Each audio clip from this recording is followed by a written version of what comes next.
आज चर्मकार विकास संघातर्फे वधूवर परिचय मेळाव्याचं आयोजनही केलं होतं। मी त्यांना शुभेच्छा देतो की खूप चांगलं नियोजन केलेलं आहे आणि पूर्ण जिल्ह्यातनं परिचय देण्यासाठी वधूवर पण आलेले आहेत, काही विदूर आहेत ते पण आलेले आहेत आणि अपेक्षा करतो की चांगले संबंध इथे जुळतील। काल अर्थसंकल्प जाहीर करण्यात आलेला आहे, काय सांगाल अर्थसंकल्प कसा आहे, काय सांगाल?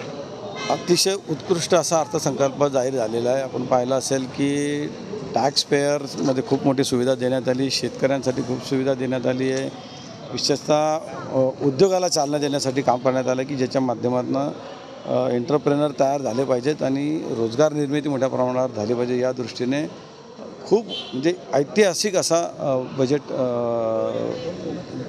सरकारने दिला आहे। विरोधकांकडून मात्र टीका करण्यात येते अर्थसंकल्पाबाबत। विरोधकांचं कामच आहे ते। एकनाथ शिंदेंवर सामनातून टीका करण्यात आली की त्यांना मुख्यमंत्रीपद मिळालं नाही म्हणून ते समाधी अवस्थेत गेले, अशी सामनातून टीका करण्यात आली। अजिबात तसं काही नाही आहे। खूप विरोधकांचं काम सामनाचं कामच आहे ते, त्यांच्यावर दुखावलेलं आहे त्याच्यामुळे बोलत राहतील। शिंदे गटाच्या आमदारांचे फोन ट्रॅप करण्याचे त्याचा आरोप केलाय त्यांनी। अजिबात नाही, दुफळी माजवण्यासाठी प्रयत्न करता येते विनाकारण।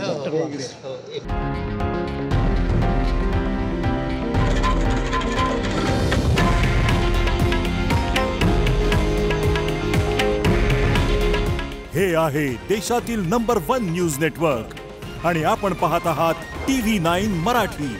काळजी तुमची, हित महाराष्ट्राचं।